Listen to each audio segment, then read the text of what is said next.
Pues estamos aquí un día más en la consulta y hoy tenemos a un invitado, pues bueno, muy especial con nosotros, reconocido. Hemos estado charlando aquí un poquito, poniéndonos un poquito negros, ahora hablaremos un poco. Y bueno, él es una persona que le conocemos de partidas de rol, también hace sus piruetas en el mundo del doblaje. Luego te preguntaré algunas cosillas que he estado leyendo en Twitter interesantes sobre quizá algo de escritura. Uh. Así que bueno, pues sin mucho más, nada, os voy a pedir que deis un fuerte aplauso aquí a nuestro amigo Dante. Así que por favor, Dante, todo Pues tuyo. nada, tío, nada, el placer es mío. O sea, yo no me esperaba esto. Y viendo que estaba así bicheando gente tan ilustre que ha pasado por aquí, como Dani de Salvación de Carisma, y gente tan infame como Master Pifias. Pero bueno, intentaremos estar a la altura de Dani, no de Master Pifias, porque de Master Pifias no quiero estar ni al lado de él ni nada, porque me lleva a matar con él. Pero eso ya es otro tema, aparte. También ha pasado Suri, que bueno, nos la lió, pero bien. Qué Pero le cabrón. queremos muchísimo a Suri. Suri es un grande, Suri es un grande. Ay. Bueno, Dante, bueno, primero, ¿qué tal estás? Con calor, pero bien. Es que yo no sabía que tú eras de Granada. Sí, joder, pues anda que no estoy dando la brasa todo el día con el baloncesto de Granada, o sea. Sí, pero que vivieras Pero sí. ahí en el corazón del infierno andaluz en verano, Sí, sí, sí. telita. Es que me gusta pasarme la vida en hardcore. Madre mía. Bueno, a los que estáis por el chat, por favor, si hay algún problema con el sonido, con algo, pues nos lo decís, ¿vale? Pues Dante, cuéntanos un poquito sobre ti. O sea, ¿quién es Dante? O sea, si estuviéramos ahora en First Dates y te dijera, Uf, hola, ¿qué tal? Soy Álvaro, tengo 31 años, soy de Zamora. ¿Quién es Dante? Cuéntanos. pues mira, Dante surge en. Ay, ¿cuándo surgió el nombre? No sé si fue en 2008 o 2009. Que estaba como muy a tope con la Divina Comedia, con relatos del propio Dante Alighieri. Y no sé dónde me metí. No sé si creo que fue en 20, que me tuve que crear un correo electrónico. La gente que no sepa lo que es 20 es algo muy viejuno que bueno, en fin. Entonces me creé un Gmail y me puse Dante, porque estaba súper a tope con eso. Y lo adopté como mi nombre artístico. Y de ahí, pues hasta ahora. Entonces, ¿Dante quién es? Pues Dante es como esa pequeña parte de mí que como que se separó del Dante habitual que conocen la gente de a pie. Y es como esa parte artística que se ha movido por teatro, se ha movido por las redes, por doblaje, etcétera. Y a día de hoy, básicamente. Y háblanos un poquito de ti, o sea, te conocemos quizá por cositas de doblaje que has estado haciendo. ¿Te gusta el doblaje, Dante? ¿Es Ujú. algo que le dedicas tiempo, pasión? De hecho, hay diferentes canales de YouTube en los que se te puede ver, incluso has hecho alguna pirueta redoblando algunas cosillas. ¿De dónde viene esa pasión? ¿Por qué te gusta el doblaje? Es decir, ¿en qué momento surge que un Dante de 10 años diga, "Ah, yo quiero doblar a este señor que está aquí lanzando pokebolas"? Pues mira, de hecho, inconscientemente has dado con la tecla, porque era viendo un capítulo de Pokémon que cogí una grabadora y grabé directamente de la tele. O sea, pero una grabadora sin vídeo ni nada. O sea, simplemente grabé lo que es el audio del episodio y yo me lo ponía en bucle. Y iba yo escuchándolo una y otra vez, una y otra vez, una y otra vez. Y hubo un día en que Menos de dije, con las, 18K. con las cintas estas de cassette, estas vírgenes que había en aquel entonces, la puse y empecé yo a hablar, pero a inventarme yo mis historias y mis cosas y tal. Y el hecho de yo escucharme a través del reproductor de las cintas, dije, oh, qué chulo, qué tal, qué guay y tal.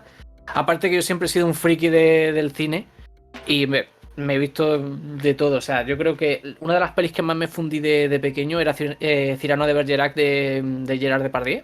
Y es que me sabía los diálogos de memoria, ahora ya no, ahora a lo mejor patino, pero que de pequeño, o sea, tú imagínate un Dante que tendría a lo mejor, pues eso, 10 o 9 años, que se sabía Cyrano de Bergerac, pero de memoria. O sea, brutal. Entonces, a mí, ese fue mi primer contacto con el doblaje, aunque yo no sabía que eso era doblaje. Yo creía que los actores hablaban en español y punto.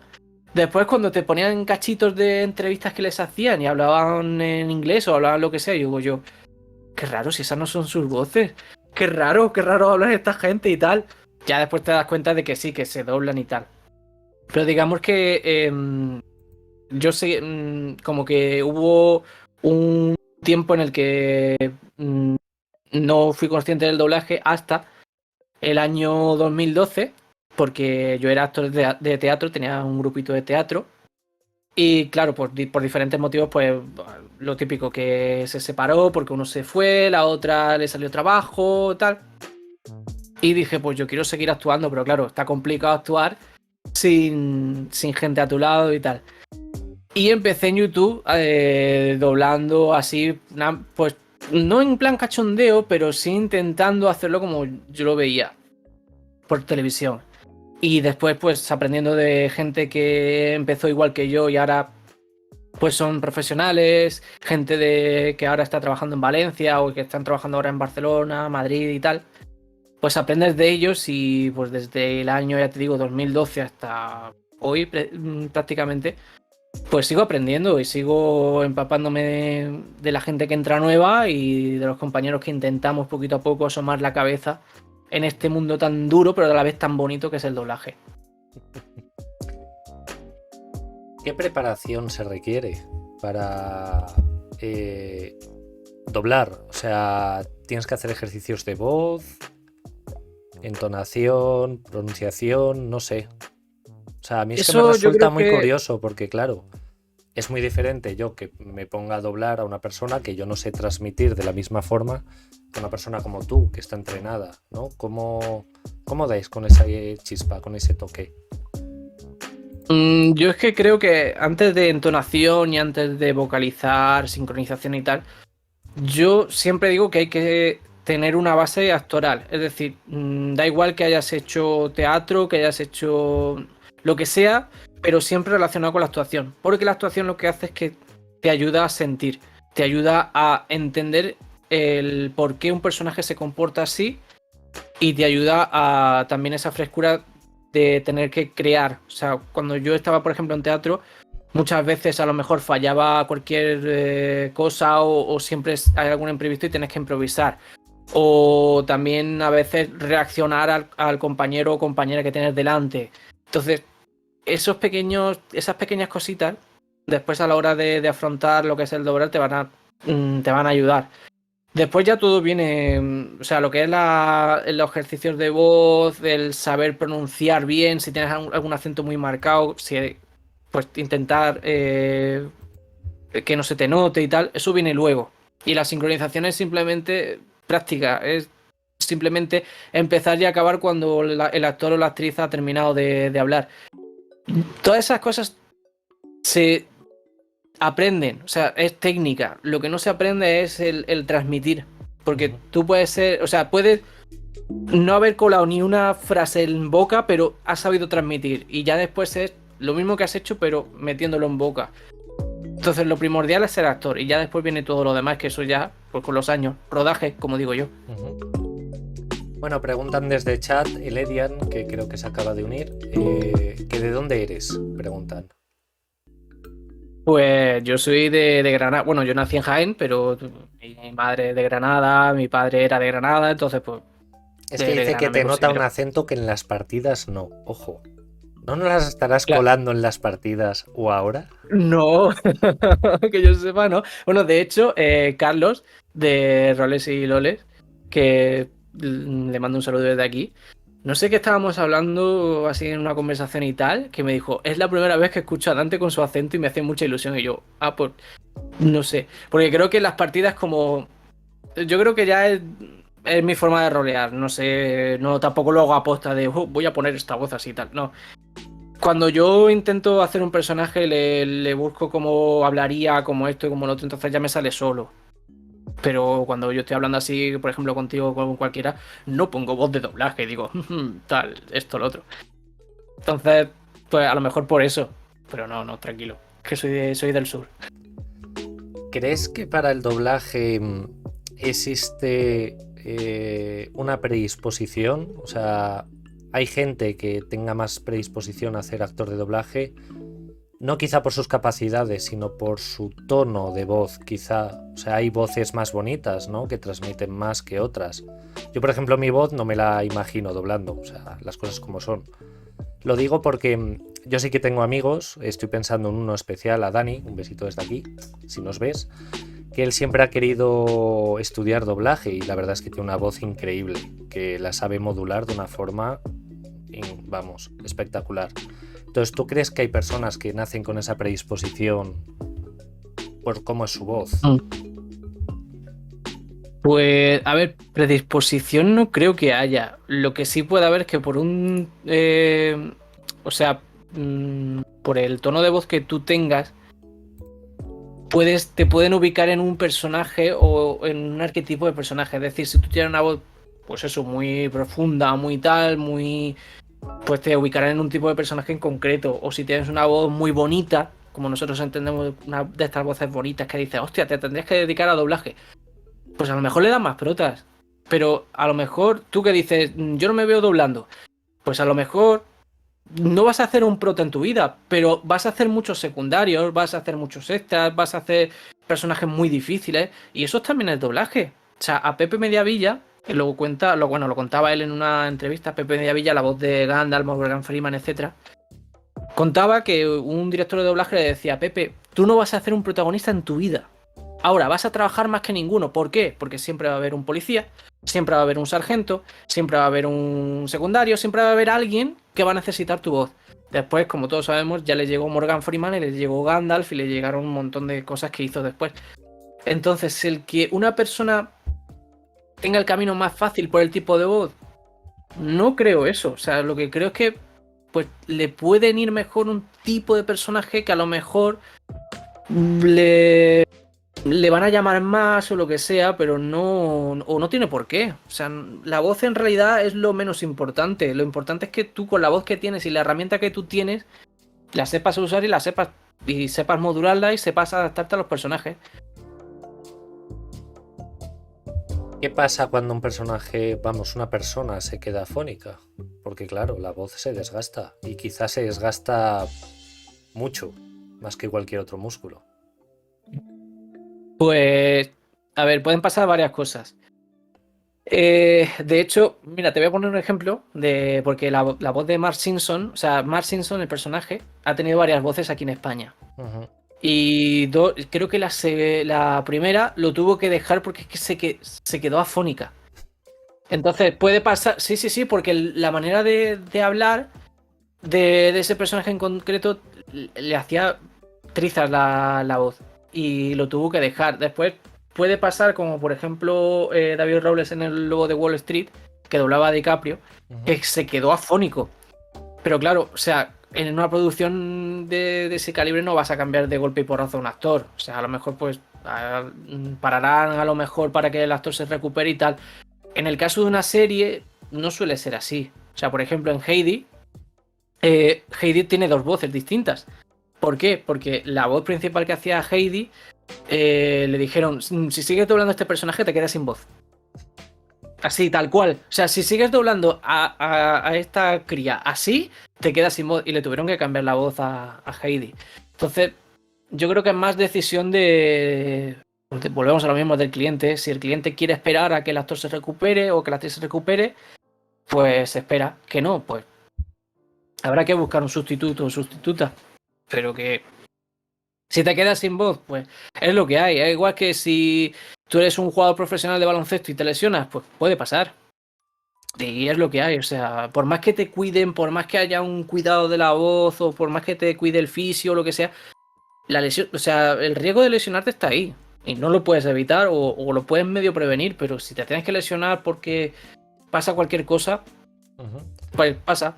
De hecho, ahora que lo has mencionado, el tema de los jugadores de tenis o de fútbol, muchas veces o los que son músicos profesionales se aseguran las partes del cuerpo que usan. O sea, por ejemplo, un músico de violín muchas veces a través de una empresa aseguradora se asegura los dedos y en caso de un accidente pues cobra lo que sea, una subvención o lo que sea. ¿Ocurre también con los actores de doblaje esto? O sea, ahí puede llegar hasta tal punto que un actor de doblaje se asegure la voz con una determinada empresa por si ocurre una situación como la que has dicho, que se queda afónico, que pierda la voz. Pues no sé de ningún caso así. De todas formas, yo creo que el actor o actriz de doblaje sabe las cosas que puede hacer o no hacer con la voz.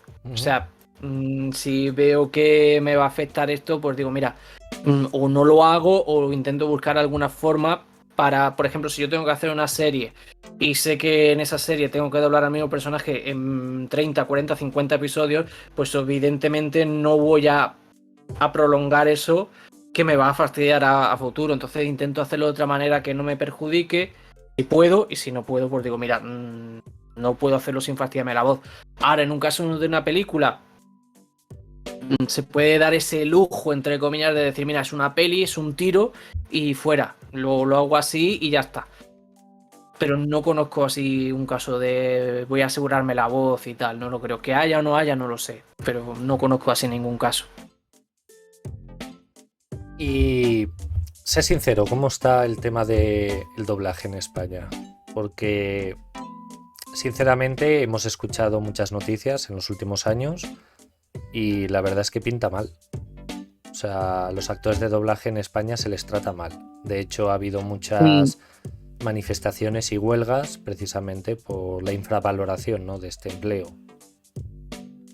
A ver, yo te diría que por un lado, todo el tema de las redes sociales, todo el tema de YouTube, ahora con las entrevistas que están haciendo tanto H2 como Hermoti a los actores de doblaje de Barcelona y Madrid, eso es una puerta a que la gente conozca el trabajo de esas personas. Entonces, por un lado, se le está dando el mérito, poquito a poco, a lo que tendría que haber sido toda la vida. Por otro lado, también hay una cosa que está surgiendo ahora últimamente, que es, y me voy a meter muy a fondo, que es la inteligencia artificial, que es que yo, como actor, vendo el derecho de mi voz a tal empresa, o no sé cómo funcionará, y esa empresa, o si utilizas ese programa de inteligencia artificial, tú puedes hacer lo que te dé la gana con mi voz. Y si eso se extiende, el día de mañana, pues vamos a tener a Al Pacino con la voz de Al Pacino hablando en castellano. O vamos a tener a un actor ruso con su voz hablando en español. Y entonces los actores de doblaje no servirán para nada. O, por ejemplo, yo quiero la voz de Constantino Romero para tal cuña de radio. Constantino Romero está fallecido, pero no pasa nada, porque como tenemos suficiente datos de su voz, podemos hacer algo con la inteligencia artificial y podemos seguir explotando la voz de Constantino Romero y ya está. Entonces, ese es el verdadero daño que se le está haciendo a la industria del doblaje. El decir, si esto lo puede hacer una máquina, o no. O sea, quiero decir, la máquina puede llegar a copiar algo que está viendo, pero siempre hay tonos que suenan artificiales. Si tú escuchas una canción hecha con inteligencia artificial, hay tonos, hay notas que se notan forzadas porque es así, porque la máquina no crea, la máquina imita.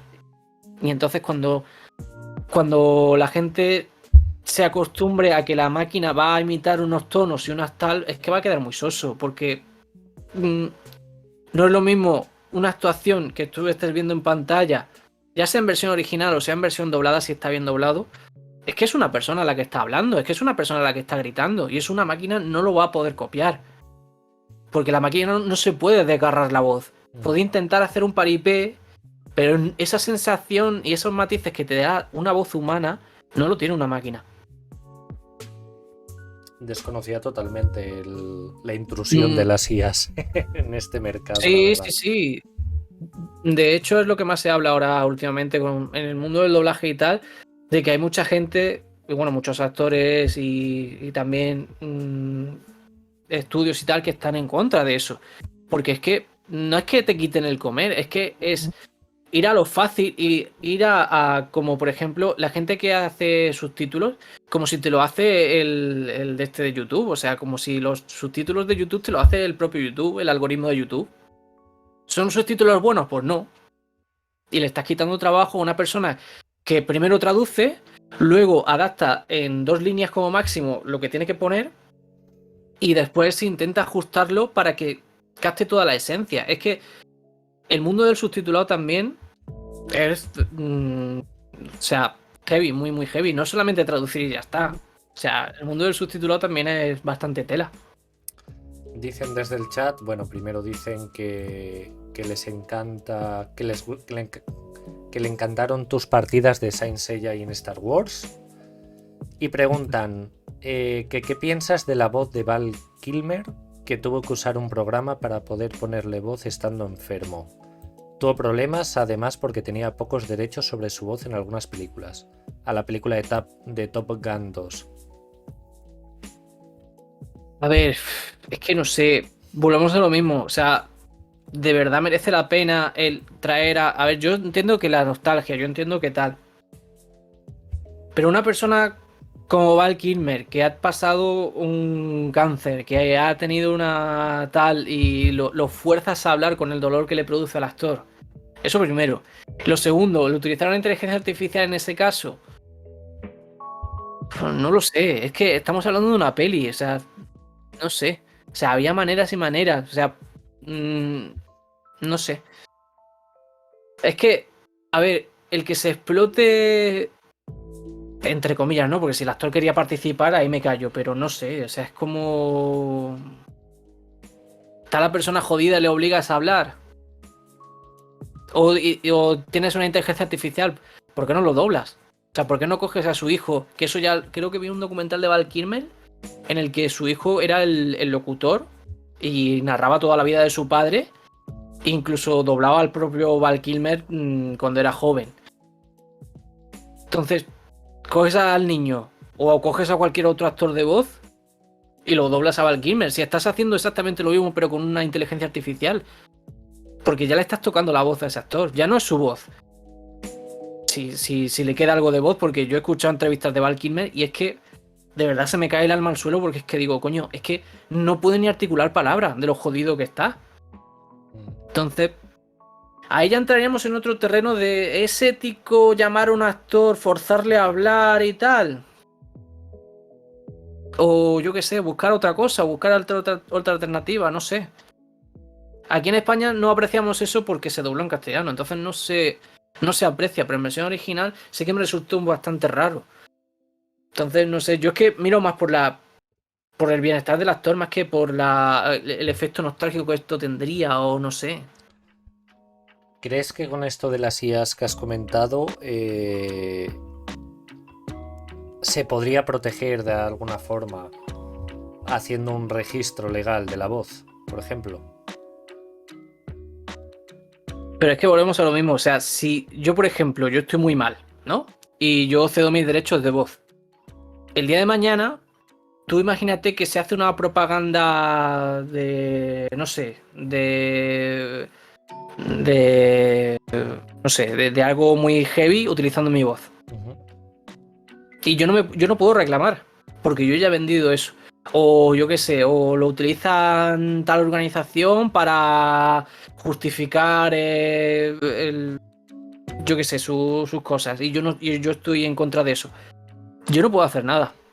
O sea, una vez que vendes tu voz, pueden pasar cosas muy guays y pueden pasar cosas muy malas.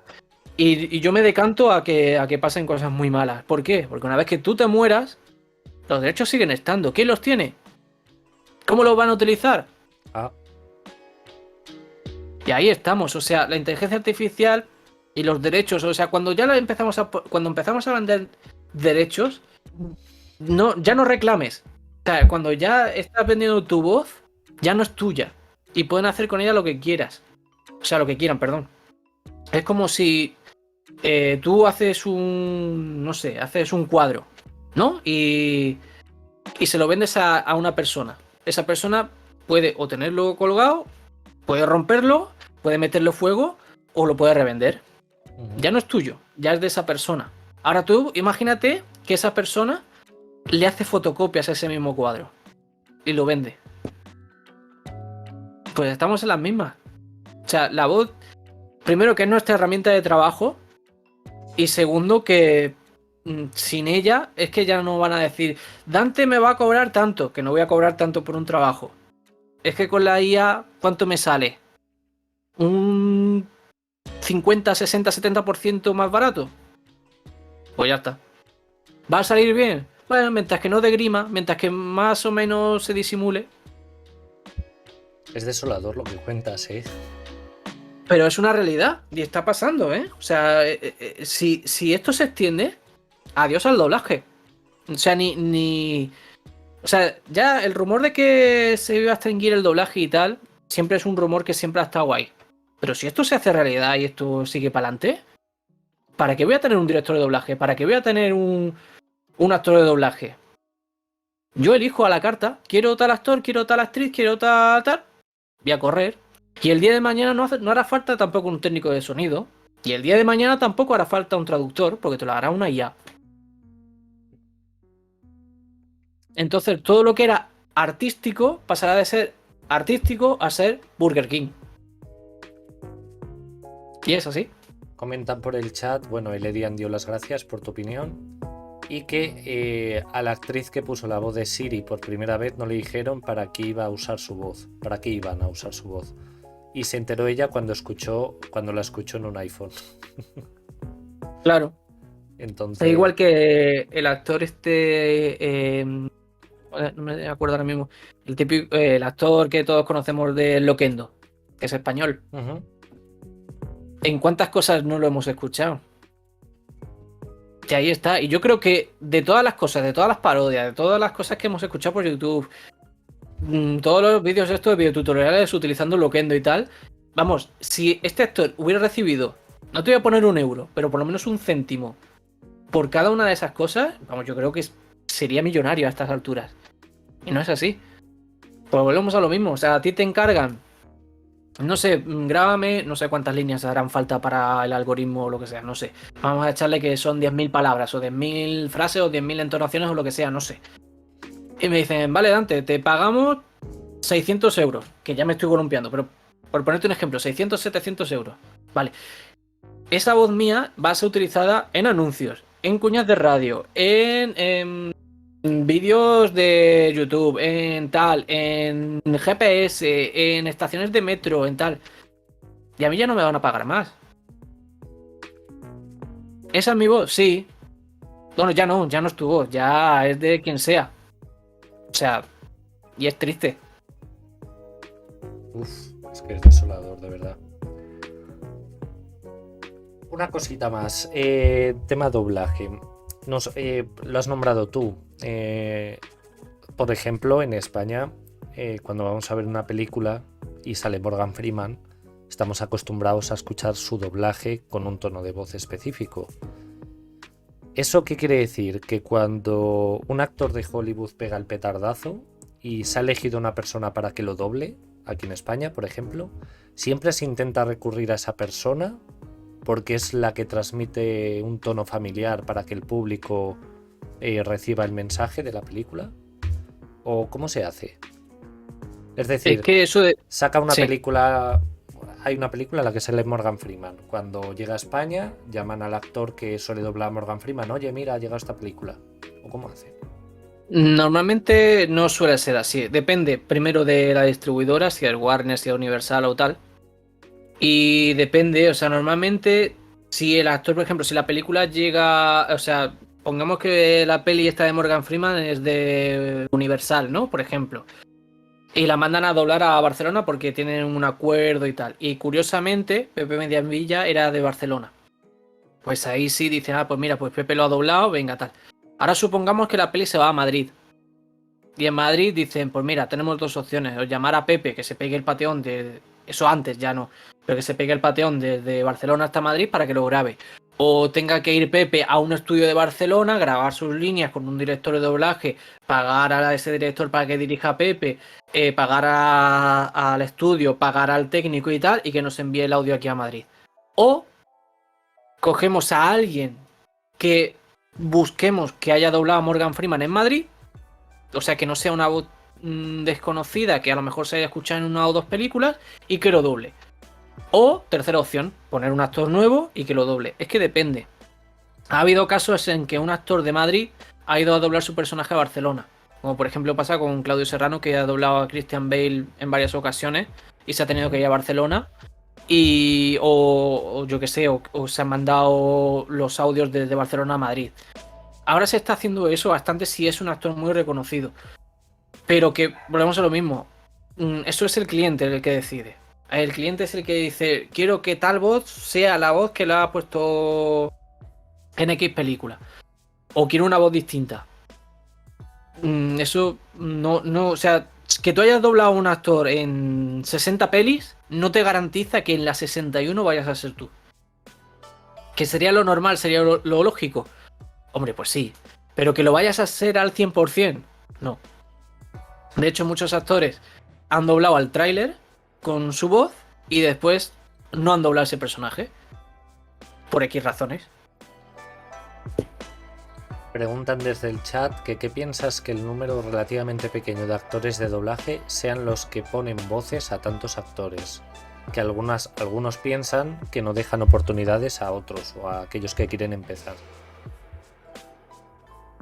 A ver, sí que es verdad que solemos escuchar, no diré las mismas voces siempre, pero hay que tener en cuenta una cosa, que esto va por generaciones, es decir, si tú llevas X tiempo doblando, tú tienes que dar margen de tiempo para que las nuevas generaciones se vayan habituando y vayan cogiendo costumbre, vayan cogiendo tal, para seguir doblando. Normalmente, ¿por qué eligen siempre a los mismos? ¿Porque esto es una mafia y no dejan que nadie se meta? No, sino porque esa gente te lo va a hacer más rápido. Y ya está antes, sí, te lo va a hacer más rápido. Es que es por eso, porque ahora se premia que lo hagas bien y rápido. Y lo segundo más se premia, más que lo hagas bien. Es decir, ¿por qué? No, y te digo por qué. Porque normalmente antes, cuando se estrenaba un episodio, que se vamos a ponerle de Friends o lo que sea, tú comprabas un paquete entero de episodios, por ejemplo, 60 episodios, y se traían Friends a España, ¿no? Entonces esos 60 episodios se doblaban de golpe. Llegaba la segunda temporada de Friends, se compraba para televisión y se doblaba.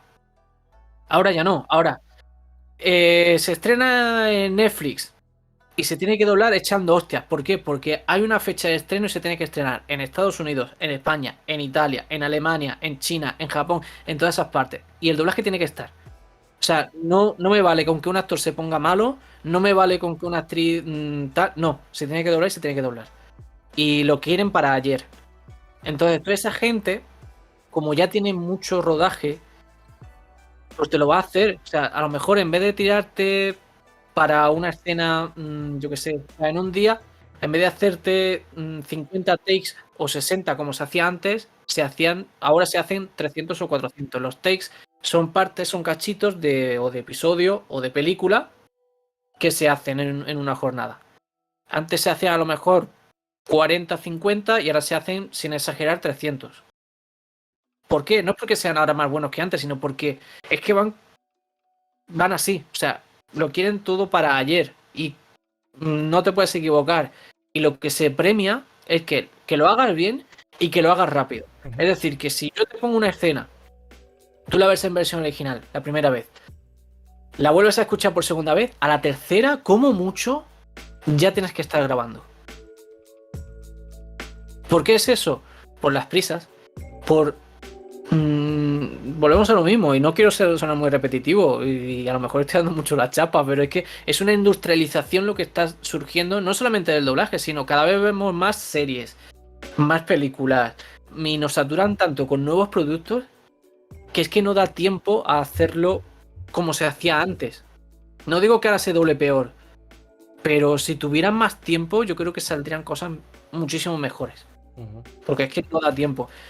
Y respondiendo a la pregunta de por qué no dan oportunidades, sí dan oportunidades. Lo que pasa es que volvemos a lo mismo. No hay paciencia para que tú te pongas y digas, oye, pues quiero ir a tal estudio a hacer a escuchar nada más. No hay tiempo.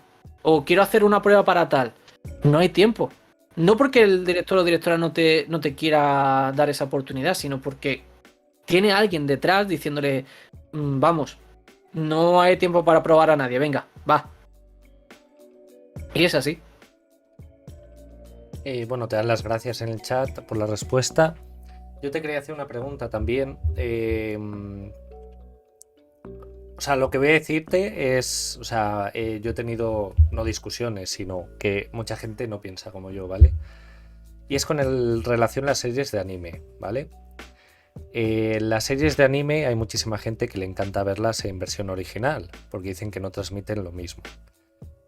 Yo soy de la opinión contraria, o sea, pienso que el castellano, el español tiene una transmisión, un léxico hermoso, bello, y yo siempre, si puedo, me voy a esperar a que salgan dobladas al español. Pero me estoy encontrando muchas veces que muchas series no se doblan o tienen un doblaje muy tardío, pasan años, de hecho. ¿Crees que se está dejando un poco de lado el doblaje de los animes o simplemente es porque en España no tiene una relación esfuerzo-beneficio adecuada? A ver, el anime, yo creo que ahora estamos teniendo muchísimo más anime de cuando los 90. ¿Por qué? Porque ahora está Crunchyroll, ahora está Netflix, ahora hay un montón de plataformas que te ponen animes y sí que es verdad que a lo mejor no tenemos esa ventana que era, por ejemplo, las autonómicas. Estoy hablando de mi caso en concreto, que ponías Canal 2 Andalucía y tenías ahí todos los animes de aquella época. Pero hay mucho anime que se dobla, hay muchísimo. Que se doble después más tardío, pues puede ser por un tema de derechos o que una distribuidora lo pille más tardío y tal, pero no porque no haya un interés. O sea, yo creo que al contrario, o sea, ha habido un boom muy grande en el anime y yo creo que ahora se consume más anime que cuando yo era, Hombre, cuando yo era un crío. Ahora que sea tan mainstream como por ejemplo Dragon Ball, yo creo que sí, porque por ejemplo está Jujutsu Kaisen, es que ahora no sigo tanto anime, pero que hay un montón de animes ahora que han pegado un boom muy grande y que se siguen doblando y tal. Mm, Ahora que la gente diga que se transmite más con el japonés que con el castellano, yo la respuesta mía es, depende de la primera vez que tú escuchas un anime. Volvemos a lo mismo. Si tú una peli te la has visto de pequeño con el doblaje francés, si tú escuchas el castellano te va a parecer una mierda. O por ejemplo, mi caso, o el caso de muchos. Yo la primera vez que me escuché La Bella Durmiente fue con el doblaje latino y cuando escuché el redoblaje, porque sí existe un redoblaje en latino, no en castellano, en latino, lo noté. Y dije, hostia tú, ¿qué es esto? Qué raro tal. Entonces es donde con el doblaje o con la actuación que tú empatices. No es que uno sea mejor que otro. Es la sensación de unidad que tú tengas con el producto, con la voz que tú estés escuchando, ya sea pues, en francés, ya sea en italiano, ya sea en castellano, ya sea en catalán, porque muchos consumidores de anime, en este caso, catalano parlantes, se lo ven no en castellano, se lo ven en catalán. Tú a un catalán no le hables de Dragon Ball. Háblale de bola de drag, ¿por qué? Porque Goku no es Pablo Domínguez, no es José Antonio Gavira, es Marc Sani. Y es así. Entonces, ¿quiere decir eso que el doblaje catalán es mejor el doblaje catalán de Dragon Ball que el de castellano? No, sino que tiene más apego emocional a ese doblaje porque es con el que ha crecido. Y punto. Yo soy de la opinión de que tiene que existir y coexistir tanto la versión en original como la versión doblada, como la. Y cuantas más versiones hayan, mejor. ¿Por qué? Porque te abre el abanico de que la gente lo pueda disfrutar como quiera. Pues si tú solamente lo limitas a, no, este producto se tiene que consumir así, en versión original y con subtítulos, pues lo estás limitando solamente a una vereda. Ahora, si tú lo pones versión original en inglés, en castellano, en catalán, en euskera, en gallego, en valenciano, que abarcas a una cantidad de personas increíbles. ¿Cuánta gente de pequeño no ha aprendido a hablar en catalán escuchando una serie de anime? ¿Cuánta gente en Galicia ha aprendido y se ha sentido identificado de que un personaje hable su idioma materno? Pues volvemos a lo mismo. Si tú limitas, estás limitando, la palabra lo dice. Si tú abres el abanico, vas a llegar a más público. Ahora, otra cosa es que tú quieras pagar por eso. Claro. El tema es que hay un inversor, no detrás. Claro. Ahora, el caso es, yo voy a poner dinero para que llegue a un número limitado de personas, ¿me va a compensar? Pues eso ya es cuestión de la distribuidora.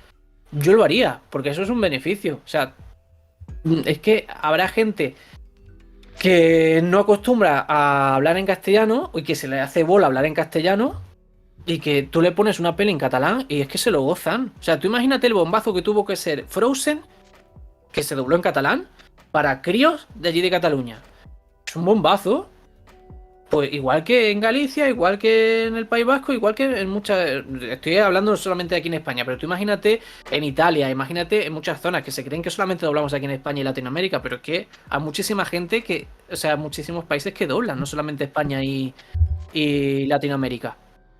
Entonces, es una manera de acercar tu producto al sitio donde lo quieres vender, porque al final lo que quieres es eso, venderlo. Y cuantas más facilidades haya, mejor se va a vender. Quería preguntar antes de cambiar de tema, porque ya que has sacado el tema, ¿qué opinas de Dragon Ball, del doblaje Onda Vital, Kame Kameha, o de el doblaje de Juego de Tronos de Hold the Door? A ver, ¿Crees que, vayamos por partes. o sea, dónde crees que Sí. pasó ese problema? O sea, bueno, A ver, ya es se que, sabe la mira, onda vital de dónde vino ese problema, ¿no? sí. Mira, yo creo que el problema con Dragon Ball no es tanto de las voces, y sí más de las circunstancias que se dieron para que surgiera ese problema. Hay que contextualizarlo todo, porque ahora sí podemos reírnos de que es una mierda, es que tal, es que cual. Tú ten en cuenta, te llega un producto que viene mal traducido, lo primero. Lo segundo, te viene mal adaptado, porque no es lo mismo traducir que adaptar. Y tercero, te viene con una actuación de voz, porque aquí se dobló en base al no, creo que en Dragon Ball se dobló en francés, después pasó por el filtro de Galicia y después pasó Sí. a nosotros. Sí, a mí me O sea, suena tú que venía el imagínate- francés, o sea, que era una retraducción de una Sí, traducción, entonces... sí. O sea, tú imagínate que ya tienes dos filtros y tienes que, después de esos dos filtros, te toca a ti. Esto es como el teléfono escacharrado ese que se dice. O sea, yo te digo a ti una cosa, tú la malinterpretas, le dices y es un bucle. Lo mismo pasó con Senseiya. O sea, Senseiya se dobló en base al doblaje francés, no con la versión original en japonés. No. Se dobló con la adaptación en francés y con el audio en francés. Con todo lo que ello conllevaba. Es decir, si había una cagada en el doblaje francés, que las hubo y bastante, pues aquí se hizo así. ¿Eso quiere decir que el doblaje castellano es malo? No. Eso es que el doblaje castellano tuvo que lidiar con lo que tenía. Ahora, gracias a las nuevas tecnologías y tal, Toda ahí. de Saint Seiya Ole. desde el principio hasta... Hades será, ¿no? O Poseidón. No, Poseidón. En Hades sí, Claro. porque esto fue una colección que sacaron y no estaba traducido Poseidón, o sea, es en castellano, vaya, ¿vale? Ujú. Toda. Y la disfruté Mola. muchísimo de pequeño. De hecho, mi madre me la quería Mm. tirar 80 veces y he dicho, ni se te ocurra. No se toca. Esto no se toca. Entonces, pues eso, que, a ver, entonces hay que contextualizarlo todo. Era una época en la que había lo que había con los medios que había. Y bastante bien, y lo digo siempre igual, bastante bien salió Dragon Ball comparando con lo que podía haber salido. Ahora, sí que es verdad porque ha habido cagadas con el doblaje, pero es que no se podía haber hecho de otra manera. Y el doblaje latino no tuvo eso que sí tuvo el doblaje castellano, porque el doblaje latino tuvo una traducción hecha por Toei oficial en inglés, con algún fallito y tal, pero se trabajó de distintas formas. Si esa misma traducción lo llegáramos a tener aquí en España, pues hubiera salido un doblaje pues cojonudo, pues igual que el doblaje en español latino. O como se está demostrando a día de hoy con el doblaje de Dragon Ball Super, por ejemplo, que están saliendo un doblajazo increíble, con una traducción súper fiel, y a lo mejor pues sí habrá algún error y tal. Con lo de Juego de Tronos, hay que entender que Hold the Door, o sea, que después viene en Hodor, ¿cómo leches traduces Hold the Door a Hodor? Es imposible. Porque si yo ese dato lo tengo a principio de temporada, a lo mejor a Hodor lo hubieran llamado de otra manera para que a la hora de que se diera ese desencadenante se pudiera adaptar mejor. Pero claro, como eso pasó sin información, porque volvemos a lo mismo, como no te dan información, te encuentras con ese berenjenal después y dices, hostia puta. Y ya te digo, bastante bien se salvaron los muebles aquí en el doblaje castellano. Pues si comparas con otros doblajes es que es inaudito, porque es que no puedes. O por ejemplo con lo que pasó lo del Sicansíos. También el gazapo ese que tuvieron en el doblaje, porque hay una escena en la que están mirando así al cielo y tal, y dice literalmente el actor de doblaje Sicansíos. O sea, ella no nos puede ver, o sea, she can see us, ¿vale? Entonces, eso se deriva de lo mismo, de las prisas, de la falta de información, de que no se filtre nada, de que no haya ningún spoiler y tal.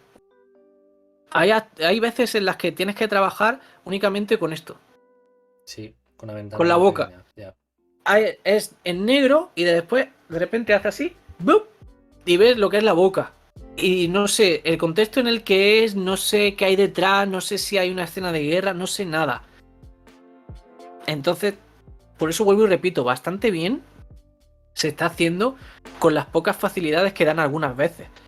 Y el caso de Juego de Tronos, pues son cositas que se tenían que haber informado a principio de temporada y haber dicho, oye, vamos a tener a posteriori este problema, ¿vale? Vamos a cambiarle el nombre a este personaje, que no sería la primera vez, porque a Voldemort le cambiaron el nombre. En castellano creo que era Tom Sorbolo Riddle o algo así, para que después se hiciera el Yo soy Lord Voldemort. O sea, en la Tom segunda Riddle, peli... o sea, ¿no? O sea, Sí, Tom Riddle, pero después hay un nombre en medio, que puede ser ahí me lo he Márvolo, puede perdido. ser Sorbolo. Sí.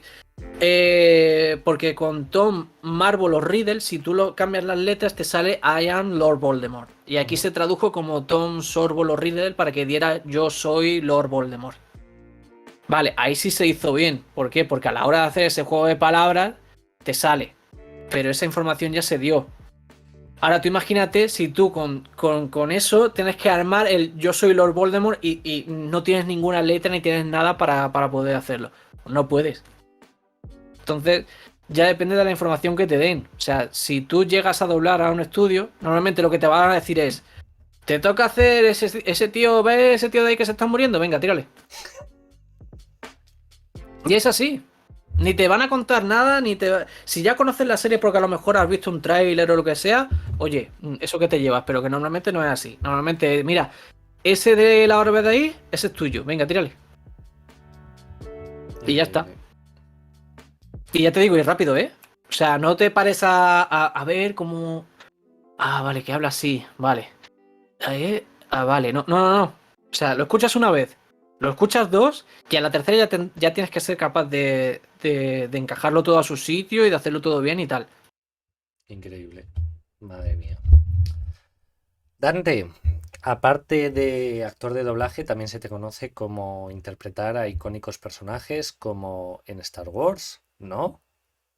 Vamos a hablar un poquito de tu personaje de Star Wars, Davos, ¿no? Ujú. Guay, sí. Quai Davos, has estado en 2 temporadas, has Sí. dejado a una retoño por ahí que me consta que la está liando ya.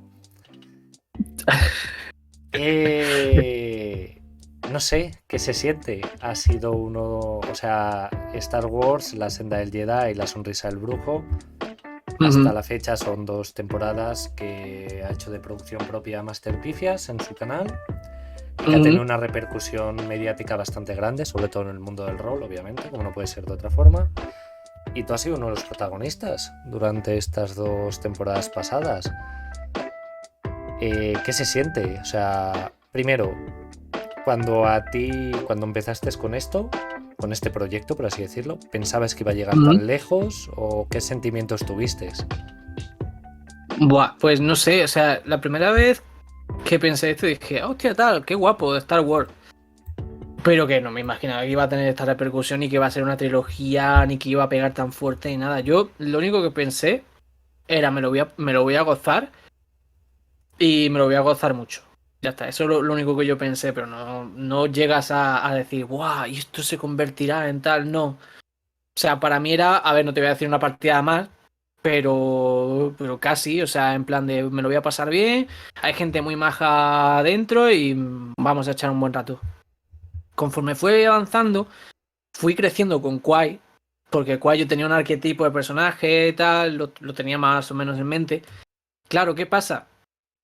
A medida que tú vas avanzando con el personaje, sufres con él, te diviertes con él, empatizas con el resto de personajes de la mesa, y poco a poco ese personaje que empezó siendo tres o cuatro ideas, cuatro pinceladas y tal, va tomando forma, va tomando sus propias decisiones.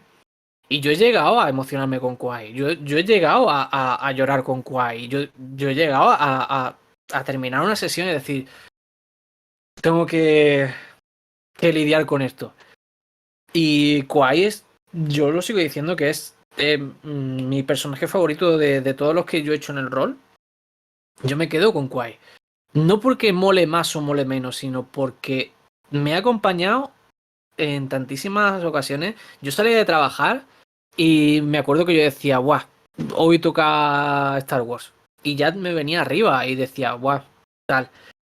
Y conforme iban avanzando la trama de la sonrisa del brujo, después la senda del Jedi y tal, que el ver cómo empezó todo y cómo terminó con Kwai, dije, hostia, como que te tienes que despedir del personaje, porque, bueno, no quiero hacer spoilers, pero digamos que me despedí de Kwai la segunda temporada. Dije, y me tocó mucho la patata, pero bueno, ahí se quedará. Y gracias a YouTube y de que están ahí las partidas, vamos a poder seguir disfrutando de esas dos temporadas y veremos a ver si esto no se convierte en un universo expandido de Star Wars y llega, yo qué sé, No. a muchas más trilogías y tal. De hecho, yo creo que lo he comentado varias veces con varias personas. Yo empecé a ver La sonrisa del brujo cuando me ingresaron por una piedra en el riñón. O sea, yo estaba jodidísimo. O sea, me empezó a dar pues lo que es una Yes. piedra, mucho dolor. Ingresé por la noche, estuve toda la noche en urgencias, hasta que al día siguiente, a las 12 de la mañana, ya me subí a una planta. O sea, casi pierdo un riñón, de hecho. Y estuve una semana ingresado jodido. Y yo me acuerdo que el primer día, un compañero, vamos, un amigo, Ricky, el mazmorro, que lo conocen en redes, me llamó y me dijo, mira, te voy a pasar esta aventura de Master P que te va a ayudar a pasar el rato. Y yo recuerdo estar todo drogado ahí en la habitación viéndose al principio, que luego me tuve que volver a ver de nuevo La sonrisa del brujo porque obviamente no me acordaba de casi nada cuando empecé la segunda. Entonces, a lo que voy es que habéis creado pues un hito, ¿no? Un antes y un después. Es casi, o sea, habéis llevado el rol a un nivel más avanzado de casi cinematográfico, diríamos. Entonces, no sé, es que tiene que ser un orgullo para vosotros, yo creo, vamos. O sea, increíble. Y como tú has dicho, sin hacer spoiler, pero el final de la segunda temporada fue como, uff, nos ha dejado como muy, muy blanditos. Entonces, telita, porque también tuviste un arco ahí. Tu personaje, de hecho, se caracteriza un poco porque ha estado siempre, ¿no? De un lado para otro. No ha tenido un arquetipo, por así decirlo, plano, sino que a veces se cantaba hacia la balanza hacia un lado, hacia otro. Entonces, ¿cómo lo llevabas tú eso a nivel de persona y de interpretación de personaje? O sea, ¿te dejabas llevar o según iban saliendo las situaciones? Pues un poco de todo. Yo al principio tenía un arquetipo en Kwai de quiero que vaya por aquí. Pero evidentemente esto no es lo que quiere Kwai. O sea, Kwai tiene que interactuar con el resto del grupo. Y en función de cómo interactúa, se derivaba para un lado o para otro. Yo sigo diciendo lo mismo. Si Kwai no hubiera conocido a Anjay, no hubiera conocido a Jason y a Eureka, probablemente Kwai o sería, no te digo yo un Lord de los Sith, pero sería un personaje bastante peligroso, más de lo que ya era, o hubiera terminado muerto en algún sitio. Y por fortuna tuvo esa suerte y la fuerza le unió con este grupo de Jedi y acabó reencauzando su vida, porque el Kwai que conocemos en la sonrisa del brujo parte de ser casi un apestado de la orden, o sea, de una persona que renegaba de la orden, de que sí, o sea, era como tienes que ir a cargarte a tal tío, punto. Tienes que ir a tal sitio.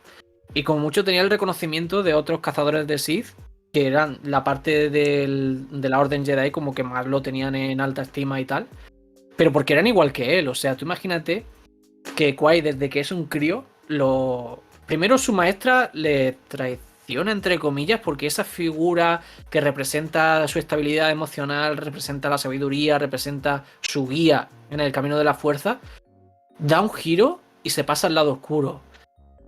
Tiene que bueno, esto no sé si se considera spoiler, no sé. Tiene Hombre, que ha hacer pasado algo con ya eso. años. Yo creo que ha pasado bastante. Sí. Gente, van a venir spoilers de la sonrisa del brujo, ¿vale? Mirárosla, que está muy chula.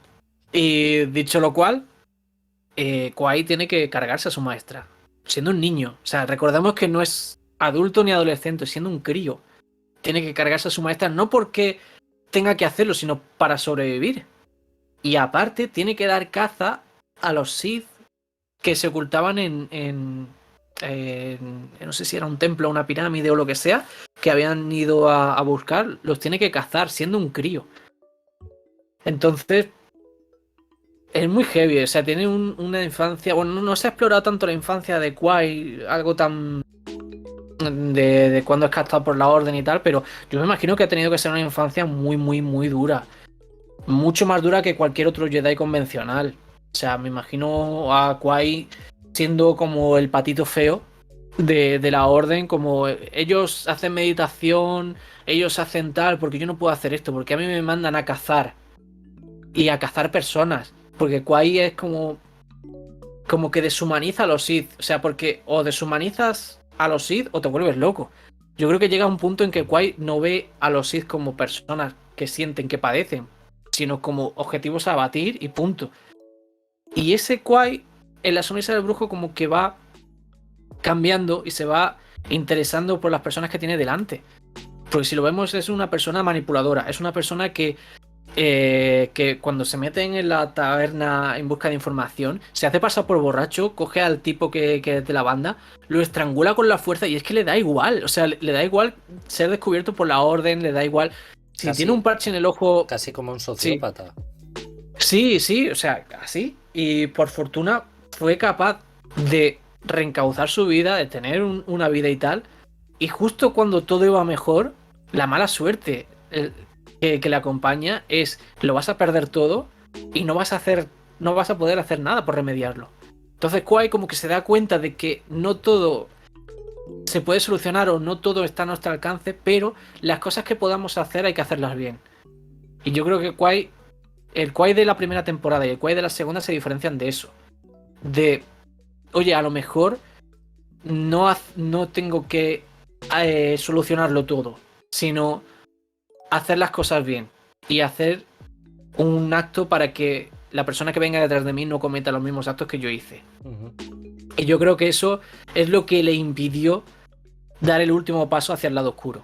Porque si Kwai hubiera seguido con Kendall, hubiera terminado siendo algo mucho, mucho peor de lo que me podría haber imaginado. Por fortuna no fue así, pero estuvo rozándolo muchísimo. Y el desencadenante de la senda del Jedi, cuando Kwai pues tiene todo, o sea, esa carnicería que hace en el hangar con la gente y tal. Eso se desencadena porque él descubre que tiene una posibilidad de devolverle a la vida a su esposa.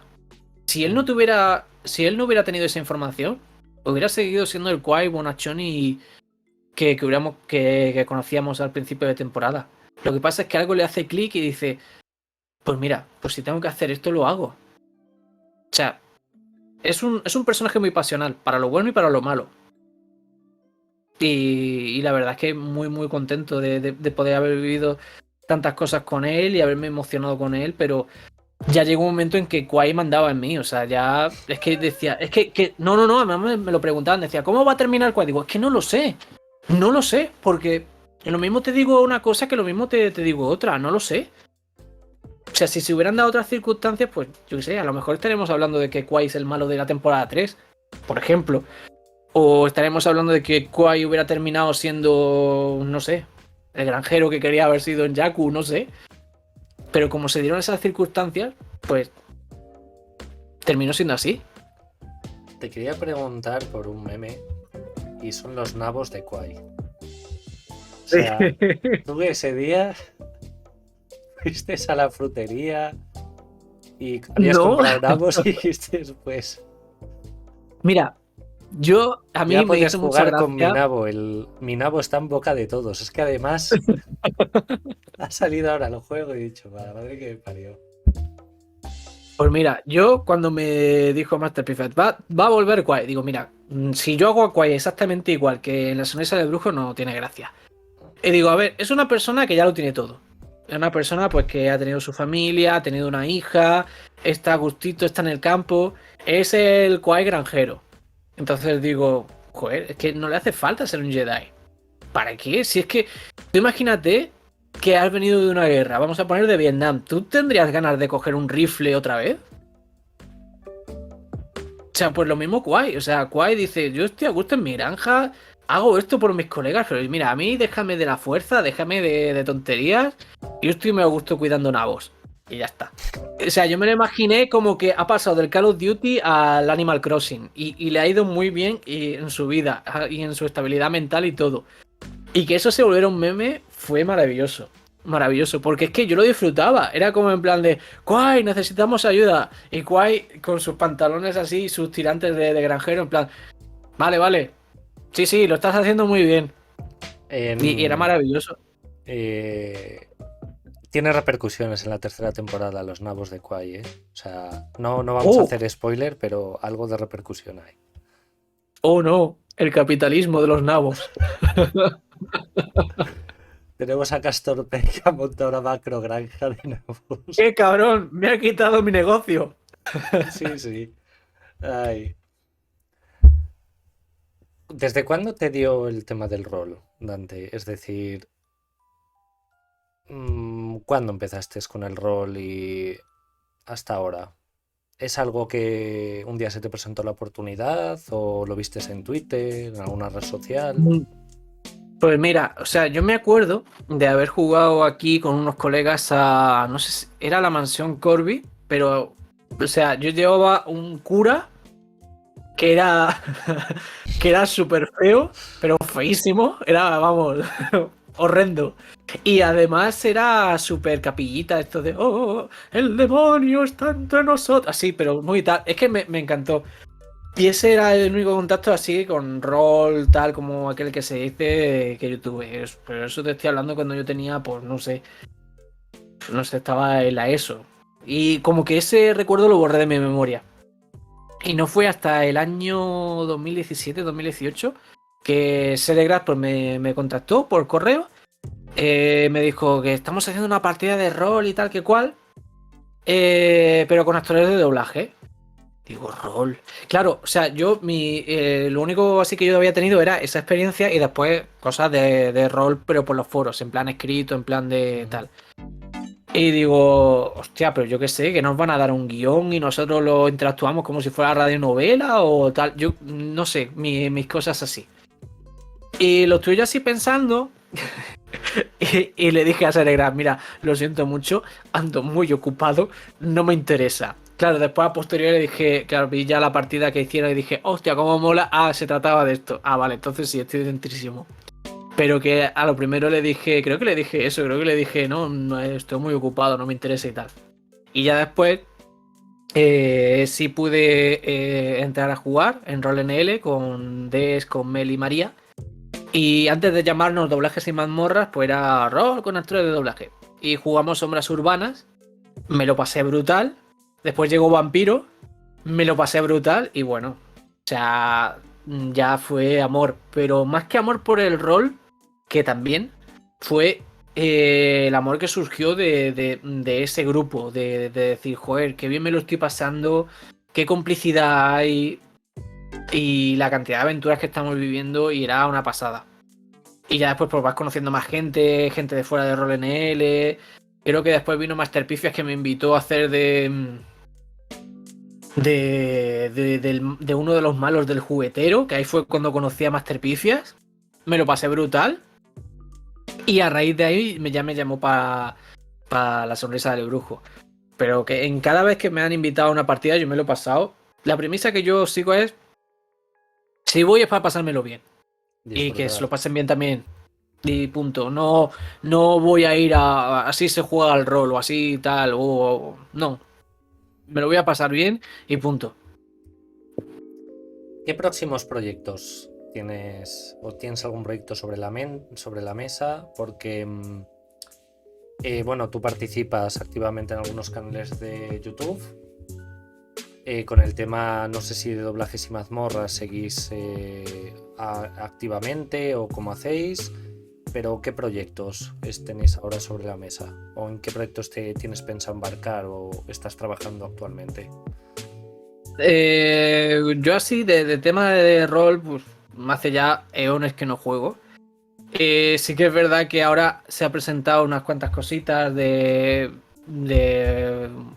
no sé si lo puedo decir, de Master Pifias, lo dejamos ahí. Pero, y de cosas así puntuales, de apariciones puntuales y tal, pero no por nada, no porque no quiera, sino porque ya está, pues nos ha dado el caso de una partida y ya está. Y cosas así que yo dirija, no sé, es que desde que dirigí, ¿cuál fue la última cosa que dirigí? No sé si fue Jinetes del Páramo o La Dama Inquieta, no sé.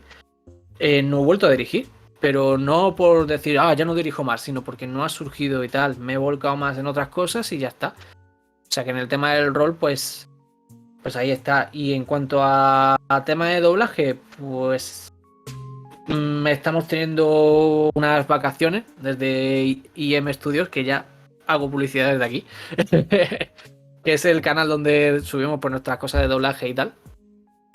Y no sé, vendrán cositas chulas. O sea, yo quiero traer cosas chulas al canal y bueno, veremos. No puedo adelantar nada porque no quiero vender humo. O sea, no quiero decir, vamos a traer tal cosa y después que no se haga.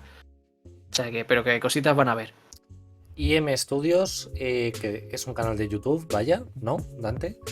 Sí. Donde, ¿qué es? O sea, ¿cuál es el objetivo principal? Porque tenéis algunos vídeos, por ejemplo, de Caballeros del Zodiaco, tenéis a Yoga, ¿no? ¿Cómo sonaría el ataque de Yoga doblado al castellano? Sí. ¿No? Cosillas así. Entonces, ¿cuál es la finalidad exactamente de este proyecto?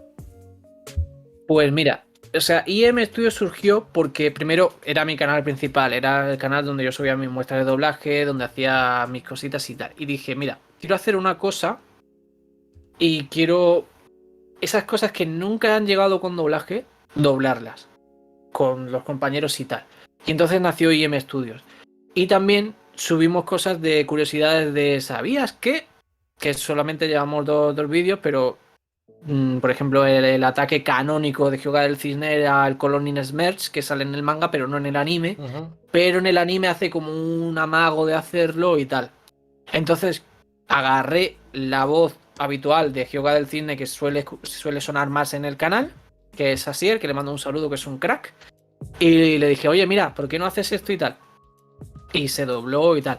Pero normalmente no solemos fijar en, por ejemplo, si hay algún corto o algún fanfilm que esté bien y sea en la medida de lo posible asequible para doblarlo. Es decir, que no... o sea, no buscamos algo de 3 horas, ni de 4 horas, ni de 2 horas y algo. O sea, que sea fácil de editar y que no lleve mucho tiempo, pues se hace. También es verdad que hemos cogido el Final Fantasy IV y lo hemos doblado entero. O sea, quiero decir pero que buscamos eso, productos que no hayan sido localizados aquí en España y se doblan. Por ejemplo, ya te digo, el Final Fantasy IV, hemos doblado también la serie de Cassian Sin se entera en castellano también. También el fanfilm de Papers, Please, la película del huevo del ángel, en fin, un montón de cosas. ¿Quiénes estáis en el equipo? O sea, ¿quiénes conformáis el equipo? Pues así la cabeza visible somos mi pareja, que es la que lleva, bueno, la que me ayuda también con el tema de redes sociales y tal. Y después estoy yo. O sea, que somos los que más estamos, digamos, poniendo las cosas y tal. Después yo dirijo, edito y demás. Pero también es verdad que hay muchos compañeros que son ya habituales de IM Studios. No es que participen en el casting y tal, porque no quiero, o sea, lo que yo quería con IM Studio es no atar a nadie. O sea, no quiero de tú estás con nosotros y si yo te digo que tienes que doblar esto, lo tienes que doblar y punto. No. O sea, aquí puede entrar cualquiera y se puede salir cualquiera cuando quiera.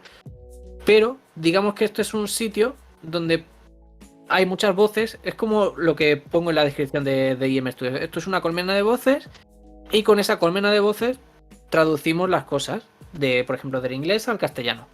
Y ya está. Pero que así las dos personas que estamos llevando esto, pues somos mi pareja y yo.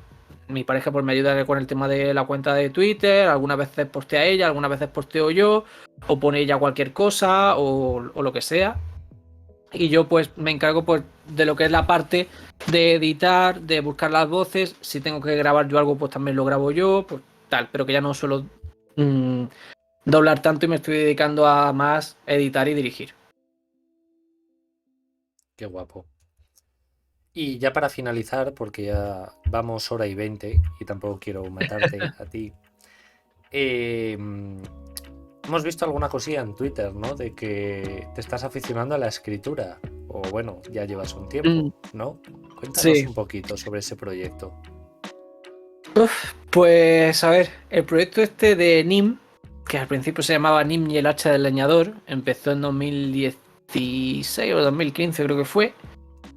Y bueno, antes de NIM yo ya había escrito unas cuantas cosas, pero que nunca se llegaron a publicar y bueno, aunque las tengo guardadas por ahí, pero nunca se llegaron a publicar. Y yo quería tener, porque las cosas que yo escribía eran como una manera de volcar, a lo mejor si tenía un mal día o si tenía algo, pues lo volcaba a lo mejor haciendo poesía o haciendo un relato muy cortito o cualquier cosa así. Y entonces dije, quiero tener algo que el día de mañana puedan leer mis hijos o puedan leer la gente que esté aquí en la casa. Y también tengo una deuda que saldar con ese Dante pequeñito que soñaba con historias, con fantasía y tal. Y nació Nim. Y entonces, pues como que esto es un periplo del año 2016, que empecé a escribir Nim y el hacha del leñador. Llegó un punto en el que el libro se me fue de las manos y terminó siendo una cosa que no quería que fuera. Y hice borrón y cuenta nueva y ahora lo estoy volviendo a reescribir de nuevo. Y lo que he puesto en Twitter es que está siendo un parto muy lento. Porque es que quiero que quede. Quiero que quede bien y aparte no quiero que sea nada pretencioso. No quiero que sea. No sé. Como. Oh, esto es el principio de una trilogía o de una saga o de tal. No, mira, vamos a ser sinceros. Yo quiero que sea un cuentito, que sea fácil de leer. Que tanto lo pueda leer un niño como lo pueda leer un adulto como cualquiera. Y que el día de mañana, cuando alguien esté depre, como a mí me pasaba, que se coja el libro de Nim y que diga, ah, mira. Estoy en un lugar calentito, estoy en un lugar confortable, soft, y aquí me quedo. Y Qué por lo guay. menos desconecto la mente. Y ese es el objetivo que yo quiero que sea Nim. No quiero que tenga 10.000 páginas, no quiero que sea un tochaco así infumable, no. Una cosita cortita, una cosita que entra bien y que dice, ya me he dejado mejor. Como lo que puse en Twitter, como si fuera ese cuento que nos contaban antes de dormir. ¿Qué estilo va a tener, si se puede saber? ¿Es alta fantasía, No, no es alta. comedia, A ver, cuento? No sé. es un cuentito. O sea, alta fantasía no diría que era. A ver, hay magia, hay seres no fantásticos, pero seres con un aura mitológica y tal. Pero es como un cuento. Es como. Yo lo catalogo como un hobbit, pero sin la batalla de los 5 ejércitos. Ni un dragón grande ni nada. Aunque hay un villano. Pero sí, es como un cuento. O sea, como si yo te cogiera. Tú eres un niño, te voy a acostar y digo, ahora te voy a contar el cuento de Nim y el hacha del leñador. Y te lo empiezo a contar hasta que te quedes dormido. Eso es lo que busco. Dante, cuando lo publiques o lo termines, tienes que venir aquí a contarlo. Vale. Queda en Yo deuda. encantado. Yo encantado. Y poquito más, vamos a hacer ya, si queréis, la recta final. Así que, Dante, todo tuyo. Si quieres comentar algo, contar algo, es tu momento publicitario. Pues Así que nada, todo tuyo. que. Nada, primero agradecerte por haber pensado en mí para traerme. La verdad es que no me lo esperaba. Y nada, que apoyéis a IM Studios, que estamos haciendo, bueno, tanto yo como el resto de actores estamos haciendo un trabajazo. Que los vídeos que veis que duran 1 hora y tal, tienen mucha tela de por medio y que ayudaría muchísimo el que compartieran nuestro trabajo. Y nada más, que muy agradecido de haber estado aquí echando una tardecica en buena compañía y encantado de volver. De hecho, voy a pasaros por el chat el link de IM Studios, a ver si me deja. Porque a veces Twitch hace estas cosas raras, ya sabéis. IM Studios. Y nada, gente del chat, si queréis hacer alguna pregunta, recta final, ya sabéis. Voy a pasarlo por ahí por el chat. Ahí está. Y bueno, con placer de ver la entrevista y felicidades, Dante, por todos tus proyectos, están diciendo por el chat. Gracias.